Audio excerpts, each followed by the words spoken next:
8. mesto, 3 točke v svetovnem prvenstvu in vse to v snežnih razmerah.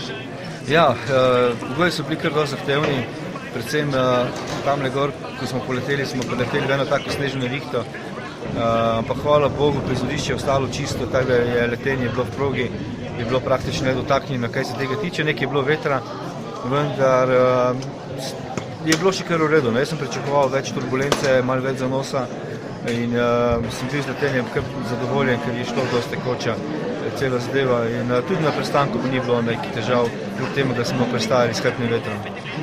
In pa tu je vseeno posebno, ni neke širine, tu je zaprta pista pri pristajanju, je nekaj drugačnega? Ne? Ja, seveda, na tako pisto nisem še v življenju nikoli pristajal, kajti to sploh ni pista, je v bistvu ciljna ravnina in ko smo dejansko pridemo prek drevja z minimalno hitrostjo in pademo v luknjo, noter kar precej globoko in sama proga je blazno ozka in dejansko občutek, kot da pristajaš v tunelu, na vsako stran imamo 2-3 metra samo placa od krila in moraš biti zelo, zelo precizen, seveda, da se spustiš noter in za mene je bila to ena blazna izkušnja, mogoče celo v tem trenutku najtežje v moji karieri.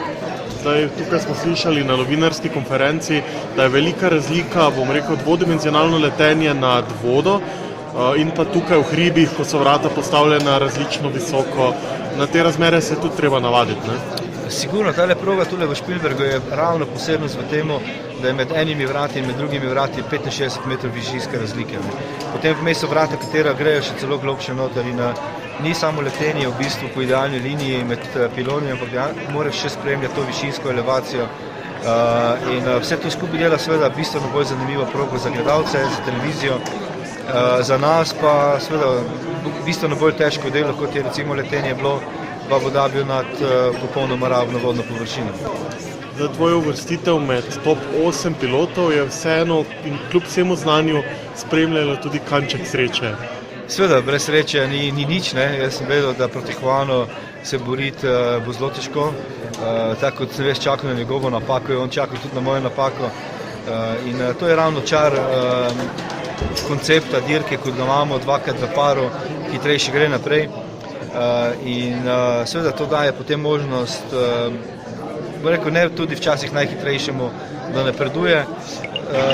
Nikakor si pa seveda ne moreš privoščiti tudi, ko letiš v paru, da boš taktiziral, da boš računal vzeti, da bo drugi naredil napako, ampak vsak gre na polno in seveda potem na koncu sreča tudi mora biti. Zdaj v drugo je bil vaš najboljši krog, vseeno pa proti izkušenemu Nigelu Lambu ni šlo. Ja, drugi krog oziroma v top 8 sem naredil praktično svoj najboljši let, tudi v progi noter sem imel res zelo dober občutek. Vem, kje sem zgubil tisto sekundo, kaj me je ločevalo od njega.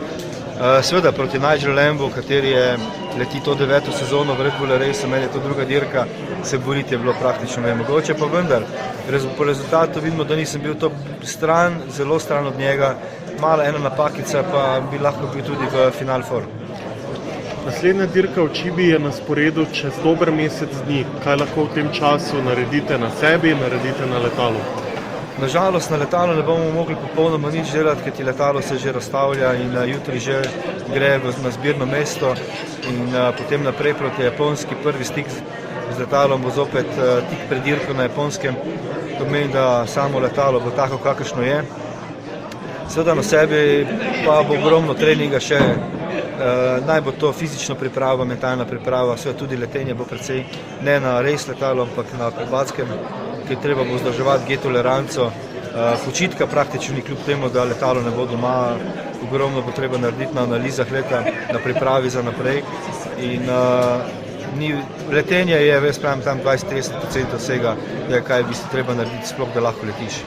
Tukaj smo videli, kljub spreminjajočim se vremenskim razmeram in težkim vremenskim razmeram, zelo vetravno, ste piloti danes naredili zelo malo napak. Piloni, ne vem, če je sploh kateri bil preluknjen. Ja, vedeli smo vsi, da so vremenski pogoji zelo, zelo težki in temu primerno smo se verjetno tudi lotili proge. Vsi smo šli z eno malo rezervo noter, kajti iti čisto na nož je bilo nesmiselno. Ker tisti, kjer je letel danes na nož, tisti naredil napako in seveda napaka te košta dobre uvrstitve. Če ne bi verjetno bilo teh vremenskih v bistvu naj bo to veter ali pa sneg, dež, mes, verjetno bi celo malo bolj riskirali, kot smo danes.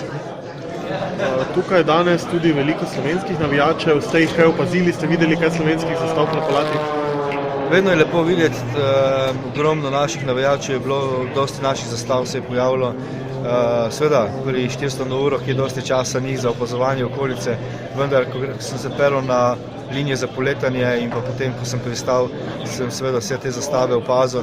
Najbolj pa zdaj, ko smo imeli, temu pravimo hangar walk, ko so ljudje lahko prišli v stik z nami do hangarjev, mislim, da smo enih 400 autogramov podelili, teda je to seveda za nas eno tako priznanje, da nas ljudje spremljajo, pridajo tudi v takem grdem vremenu, v tem mrazu so vztrajali na tribunah in jaz upam, seveda, da bo v Budimpešti vreme lepše, poleti bo in bo seveda naših gledalcev, naših podpornikov še več. Tam je možnost za sneg nična. Ja, seveda julija, jaz mislim, da snega nikakor ne bo, bo pa verjetno zelo vroče. Lansko leto smo imeli skoraj 40 stopinj, v kabini več kot 60 stopinj in verjetno bo kaj takega tudi letos, ampak seveda letenje v različnih pogojih je dodatni izziv.